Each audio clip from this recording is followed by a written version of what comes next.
Hey, what's going on? It's me, Mariah Rose. I have not done a video with you guys for quite some time, and I thought that I would just, I don't know, talk about something that's been on my mind for like the last, I'll say, 3 or 4 days.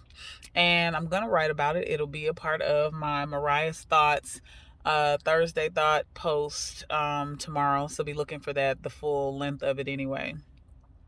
I've been thinking about this thing called generational denial.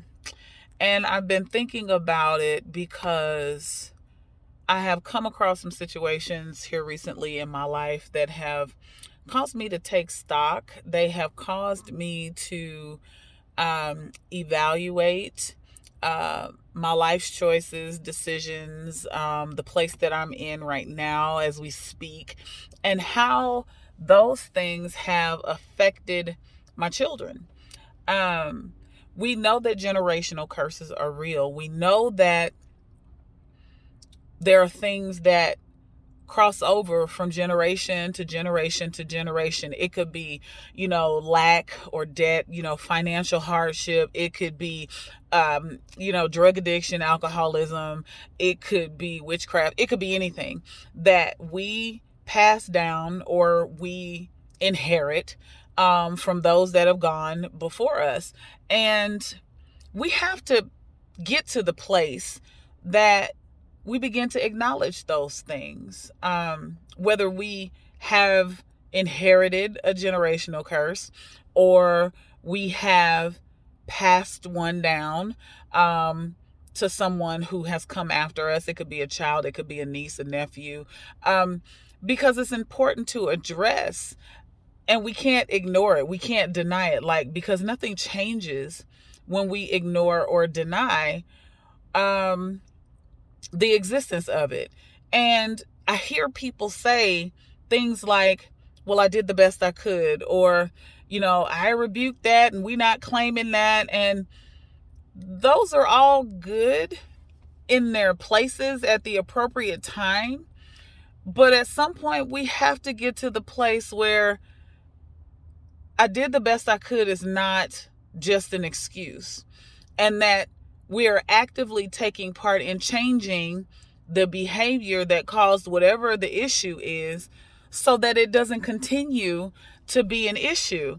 Um, and it bothers me because when we deny the existence of a generational curse, we perpetuate it. We continue to push it forward. We continue to allow it to give space in an area where we shouldn't be giving it space, in an area where God says we should be overcomers. And I'm not saying not to do the legwork, because of course the legwork is necessary, but this is not a situation where out of sight, out of mind is applicable, you know? And you can rebuke something all day long, but if you don't have no power behind what you're saying, like you have no relationship with God, like you have no dealings with kingdom business and kingdom work, you're not walking uprightly, you can rebuke something all day long. It's not going to go anywhere. There's that scripture in the Bible where they were like, well, Paul I know and Jesus I know, but who are you? And I'm sitting here and I'm thinking about how far I've come, how much further I have to go, in recognizing where I fell short and where I need to do my part. Yeah, you celebrate the small victories and you celebrate the accomplishments that you've made, and you celebrate the wins in life, of course, all the time. But what about the stuff that we're not working on? What about the stuff that we're not addressing? Because it's not going anywhere. And one day I'm going to have grandkids, and I'm like, do I want my grandchildren to deal with what I had to deal with? Part of generational denial is if someone brings something to your attention that isn't a good thing, and they bring it to you in a way that is supposed to be informational, it's meant to be given out of love, it is meant to just, hey, I noticed this, and we probably need to fix or address it, and you get defensive and you get angry or you get mad, you might want to check that, because the person with the right motive, the person with the right heart, the person that you say you love and they love you should be able to come and tell you, hey, there's a problem. You need to take a look at that. I think too many times we take it personal. And when God corrects us, or when he shows us something that we need to fix or address, it's not meant to be taken personally. It is meant for our betterment, for our good. And isn't that what we want for our children? Like, at some point, you have to make up your mind that the generational curse stops with you. And what does that look like? And what legwork do you need to do? What do you need to put off? What do you need to take on? You know, that kind of thing. And I am seeing and hearing, even in my own circle, even in my family, you know, well, this is what we do. This is what we've done. This is how it's been done. And it's like, okay, but when do we change the narrative so that we set the children that come behind us up for success, so that we free ourselves from generational curses? Like, because a generational curse doesn't have an age limit that I'm aware of. I mean, at what point do we take the onus and we do the work to break the curse? It's not easy. Yeah, you got to have a relationship with God. You got to have a prayer life, a fasting life, a reading life. You got to be walking with God. That's part of it. But the curse doesn't just break just because you said, well, I rebuked the curse. That's not generally as curses would have it. That's not how that goes. And so I said all of that to say that do a self-examination. You know, reflection is necessary, you know, all throughout this thing that we call life, all throughout your walk. And you have to be open to the fact that business as usual and the status quo isn't going to cut it, because the very literal definition of insanity is to do the same thing over and over and over again and expect a different result. Like, I don't understand that. At some point, we have to say, I want better.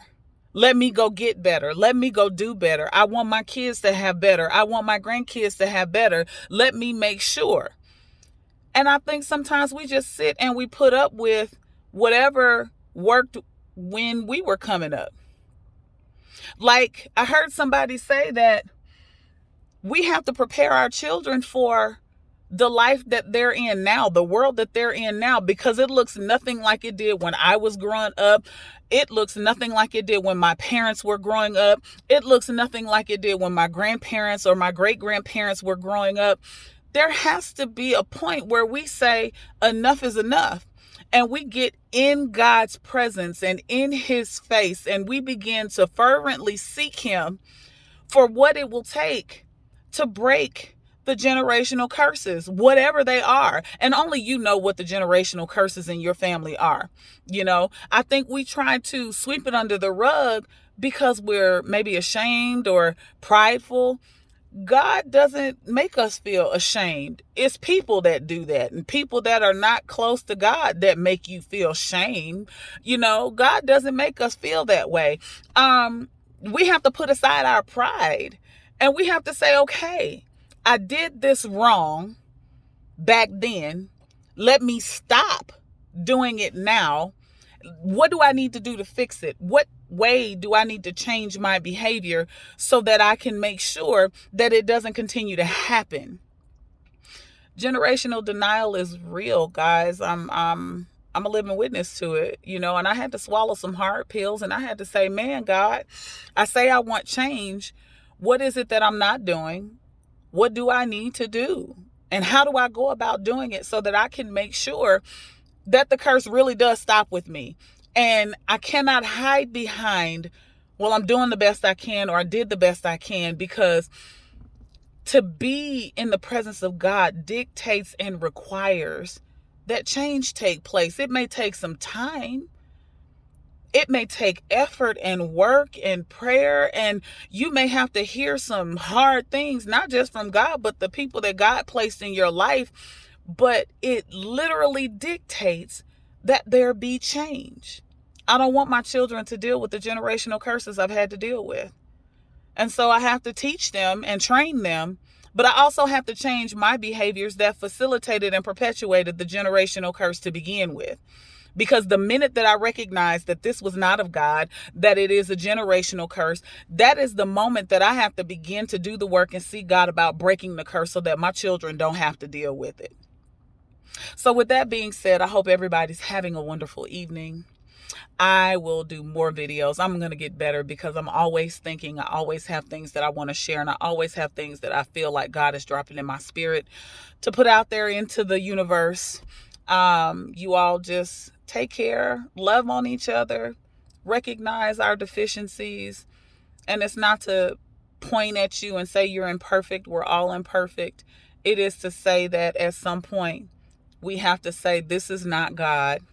Whether it worked when I was coming up or it didn't, I did what I did because my father did it. I do what I do because my mother did it. We have to begin to do things the way that God says do them. That is the way to break the curses, or the curse. If you're just dealing with one, God bless you, because I've noticed a few, in my own personal life. And so with that, I'll say good night and God bless you and have a wonderful rest of your evening. Bye.